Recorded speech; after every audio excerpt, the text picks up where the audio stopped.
જ્યારે દ્રઢ સંકલ્પને સરકારના સાથનું પીઠબળ મળે ત્યારે ગરીબી ક્યારેય શિક્ષણના માર્ગમાં અવરોધ બની શકતી નથી. મોટા શહેરોમાં ઉચ્ચ શિક્ષણ મેળવવા માંગતા ગ્રામીણ અને ગરીબ પરિવારોના તેજસ્વી તાલાઓ માટે સમરસ હોસ્ટેલ યોજના એક આશીર્વાદરૂપ બની છે. સંપૂર્ણ પારદર્શક ઓનલાઈન મેરિટ પદ્ધતિ અને તમામ વર્ગોને સમાન તક આપતી આ યોજના માત્ર રહેવાનું આશ્રયસ્થાન નથી, પરંતુ સામાજિક સમરસતાનું જીવંત કેન્દ્ર છે. અંતરાળ ગામડાઓમાંથી આવતા પ્રતિભાશાળી વિદ્યાર્થીઓ માટે મોટા શહેરોમાં ભણવાનો આર્થિક બોજ સૌથી મોટી અડચણ હોય છે.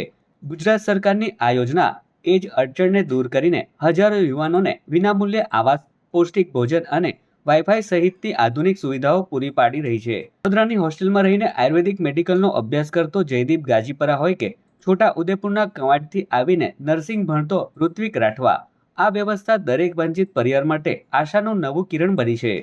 મેડિકલના અભ્યાસ કરું છું. BAMSમાં મારો અભ્યાસ ચાલુ છે સાવલીમાં. તો એટલા માટે અહીંયા વડોદરામાં રહીને ખરેખર ખૂબ જ સારી ફેસિલિટી, જમવાનું આ તે બધી વ્યવસ્થા બધી પૂરતી છે અને સ્ટાફ પણ અહીંનો ખૂબ જ કોઓપરેટિવ છે.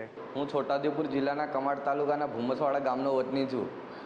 અત્યારે હું સમરસ કુમાર છાત્રાલય વડોદરામાં રહીને થર્ડ યર BSc નર્સિંગમાં અભ્યાસ કરું છું. જ્યારે હું 12મું પાસ કર્યું ત્યારે મને આ સમરસ છાત્રાલય વિશે ખબર નથી, પણ મારા ફ્રેન્ડ તરફથી મને જાણવા મળ્યું કે વડોદરામાં આ રીતની એક સમરસ હોસ્ટેલ છે જ્યાં સરકાર દ્વારા મફત ખાવા પીવાનું અને જમવાની સુવિધા આપવામાં આવે છે. ગુજરાત રાજ્યના 13 જિલ્લાઓમાં કાર્યરત 23 આધુનિક હોસ્ટેલોમાં આજે 14,000થી વધુ વિદ્યાર્થીઓ વિનામૂલ્યે રહીને પોતાની કારકિર્દી કંડારી રહ્યા છે. ગાંધીનગરની સમરસ સોસાયટી દ્વારા સંચાલિત ઓનલાઈન પ્રવેશ પ્રક્રિયામાં મેડિકલ અને એન્જિનિયરિંગ માટે 50% તથા અન્ય પ્રવાહો માટે 55% ગુણનું ધોરણ નિર્ધારિત કરાયું છે. સામાજિક સમાનતાના ઉદ્દેશ્ય સાથે અહીં SC/BC માટે 45%, ST માટે 30%, SC માટે 15% અને EWS માટે 10% બેઠકો અનામત રાખવામાં આવી છે. જુદી જુદી પૃષ્ઠભૂમિ ધરાવતા આ વિદ્યાર્થીઓ એક જ છત નીચે રહીને સામાજિક એકતાને વધુ મજબૂત કરી રહ્યા છે.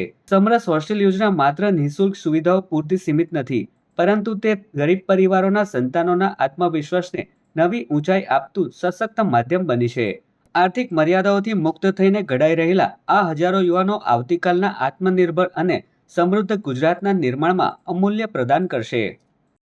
ગુજરાત રાજ્ય ગાંધીનગર સમરસ સોસાયટી દ્વારા ઓનલાઈન પ્રક્રિયા હાથ ધરવામાં આવતી હોય છે. તેમાં દર મે માસમાં જાહેરાત આપવામાં આવતી હોય છે.